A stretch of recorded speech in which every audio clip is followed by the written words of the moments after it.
نحمدہ ونصلی ونسلم علی سیدنا ونبینا ورسولنا محمد وعلی آلہ واصحابہ اجمعین اما بعد فاعوذ باللہ من الشیطان الرجیم بسم اللہ الرحمن الرحیم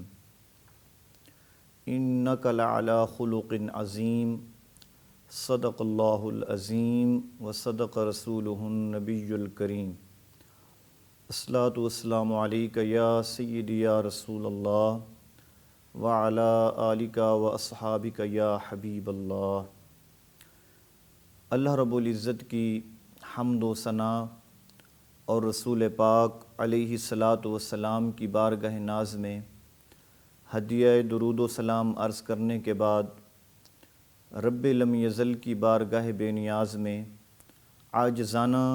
انکسارانہ التجا اور استدعا ہے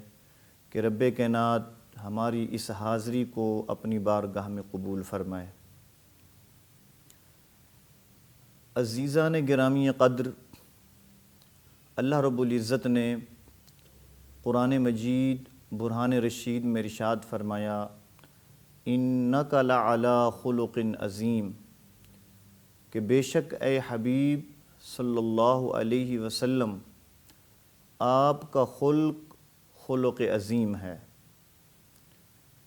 عزیزان گرامی قدر، مالک لم یزل نے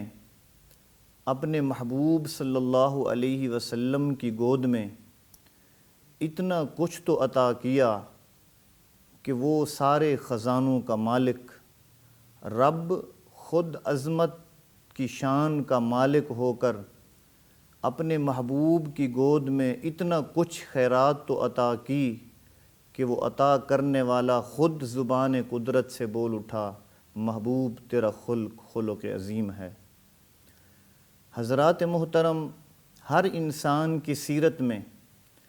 کبھی ترقی آتی ہے، کبھی تنزل آتا ہے،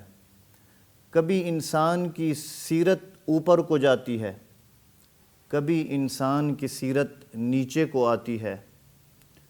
مثلاً ایک شخص اچھے پیمانے پر صدقہ خیرات کرتا تھا،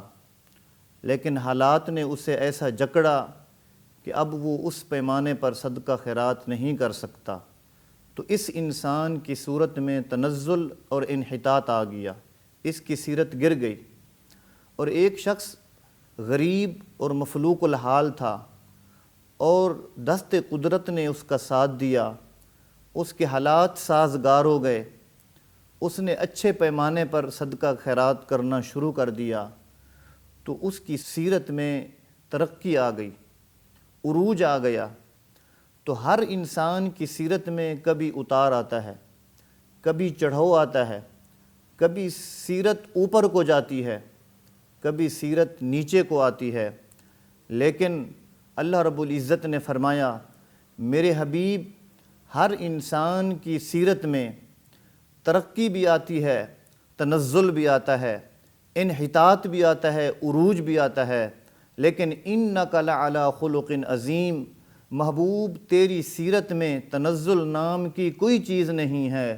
تیرا جو قدم بھی اٹھتا ہے تیرا ہر قدم بلندیوں کی طرف جاتا ہے۔ اسی طرح محبوب تیرے گھر میں کھانے کا اناج کا انبار لگا ہو تب بھی تو سخی ہے، اور محبوب تیرے گھر میں کھانے کا ایک لقمہ نہ ہو تب بھی تو اسی طرح سخی ہے۔ اور حضرات محترم، ہر انسان کی شخصیت کے دو رخ ہوتے ہیں، ایک خلق اور ایک خلق، خا کی پیش کے ساتھ خلق اور خا کی زبر کے ساتھ خلق۔ خلق کہتے ہیں انسان کی ظاہری صورت کو، آپ کا چہرہ، آپ کا مہرہ، آپ کا رنگ و نظہت، آپ کا قد و قامت، یہ خلق ہے، یعنی جو کچھ ظاہر آ رہا ہے آنکھوں سے یہ آپ کا خلق ہے، اس کو اردو میں صورت کہتے ہیں۔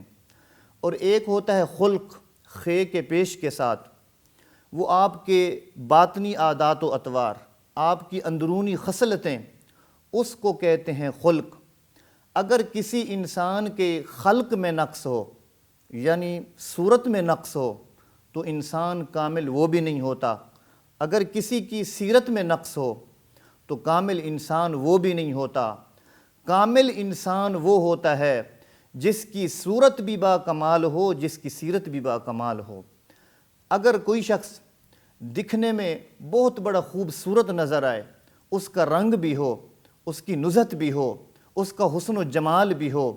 لیکن آپ کا دل چاہے کہ اتنی خوبصورت صورت کا مالک انسان ہے،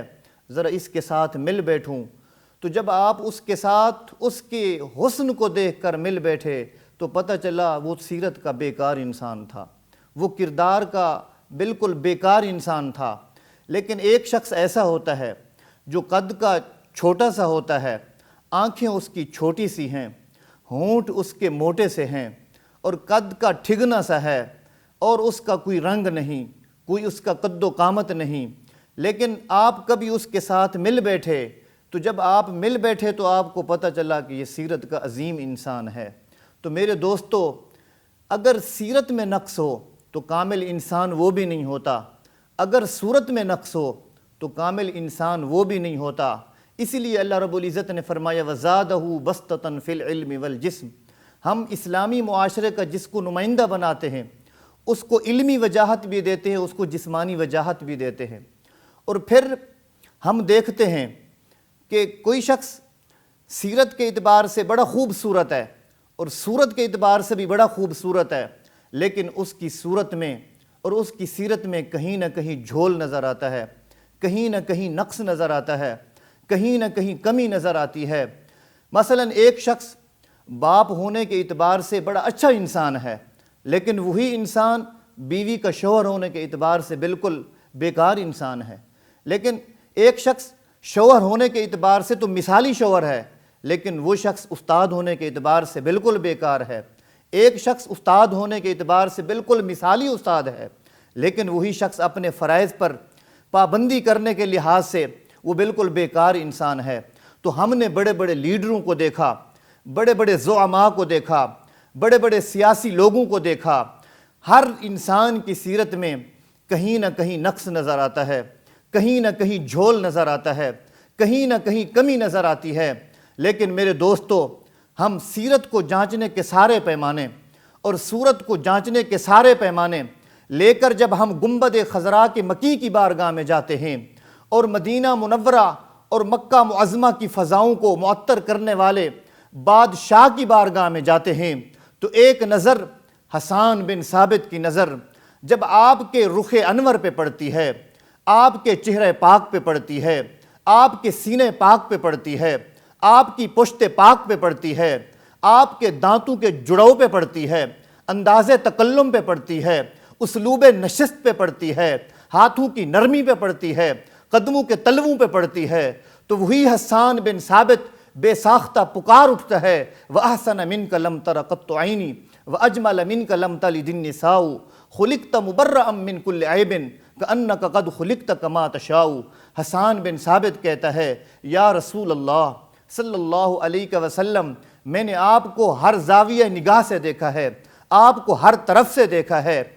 بس میں فیصلہ کر بیٹھا ہوں وَأَحْسَنَ مِنْكَ لَمْ تَرَ قَطُّ عَيْنِي، آپ جیسے حسین ہیں اس جیسا حسین کبھی آنکھ نے نہیں دیکھا، وَأَجْمَلَ مِنْكَ لَمْ تَلِدِ النِّسَاءُ خُلِقْتَ مُبَرَّأً مِنْ كُلِّ عَيْبٍ۔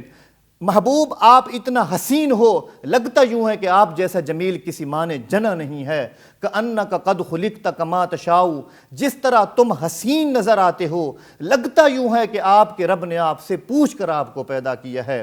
اور نظر جہاں پڑ جاتی ہے نظر وہیں کی ہو کے رہ جاتی ہے، جس بھی فنکار کا شہکار ہو تم اس نے مدتوں تجھے سوچا ہوگا۔ تو میرے دوستو،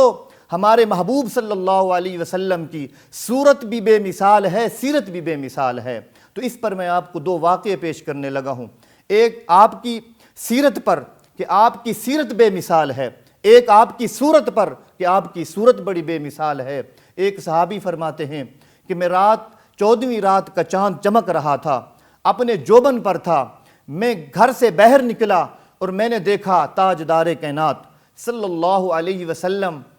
سرخ دھاریوں والی یمنی چادر اوڑھ کے چاند کی چاندنی میں سوئے تھے۔ میں ایک نظر اس زمین کے چاند کو دیکھتا تھا، اور ایک نظر آسمان کے چاند کو دیکھتا تھا، اور میں سوچنے پہ مجبور ہو گیا کہ آسمان کے چاند کو حسین کہوں یا اس آمنہ کے چاند کو حسین کہوں۔ بس میں سوچتے سوچتے فیصلہ کر بیٹھا کہ آسمان کے چاند تجھے سلام ہو، لیکن تجھ سے میرا چاند زیادہ حسین ہے۔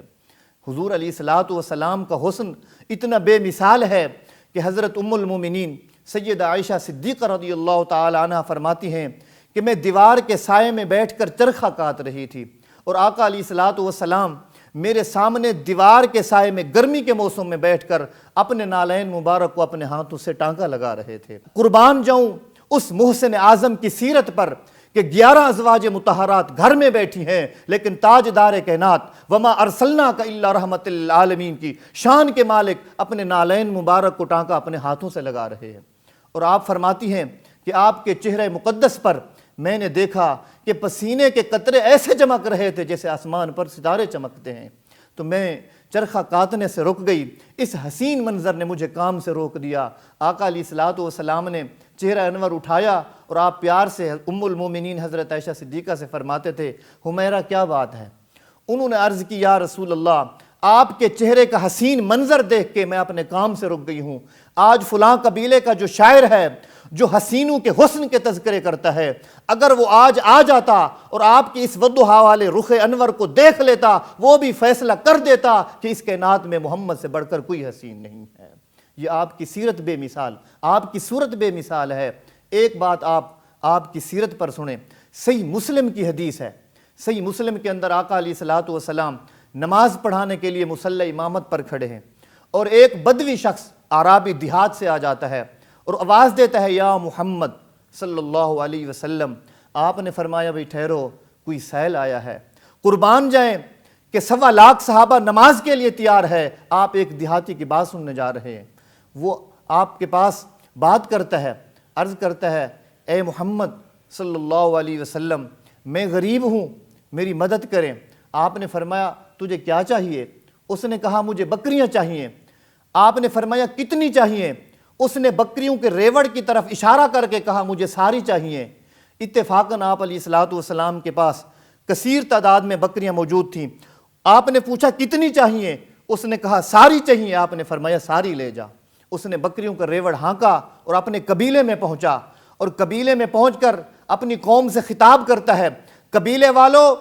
گواہ ہو جاؤ، میں گواہی دیتا ہوں محمد اللہ کا سچا رسول ہے۔ قبیلے والوں نے پوچھا، تیرے پاس کیا دلیل ہے کہ وہ اللہ کا سچا رسول ہے؟ اس نے کہا، اس کائنات میں نے بڑے بڑے سخی دیکھے، بڑے بڑے جواد دیکھے، بڑے بڑے کریم دیکھے، لیکن ہر سخی اور ہر کریم جب سخاوت کرتا ہے پیچھے مڑ کے بھی دیکھتا ہے کہ کچھ بچا ہے کہ نہیں، لیکن محمد ایسا سخی ہے، سب کچھ دے دیا ہے، پیچھے مڑ کے بھی نہیں دیکھا کچھ بچا ہے کہ نہیں۔ تو عزیزان گرامی قدر، آقا علیہ الصلوۃ والسلام کی صورت بھی بے مثال تھی، سیرت بھی بے مثال تھی۔ جب صورت کی بات آئی تو فرمایا، وَالضُّحَىٰ وَاللَّيْلِ إِذَا سَجَىٰ، اور جب سیرت کی بات آئی تو فرمایا، إِنَّكَ لَعَلَىٰ خُلُقٍ عَظِيمٍ۔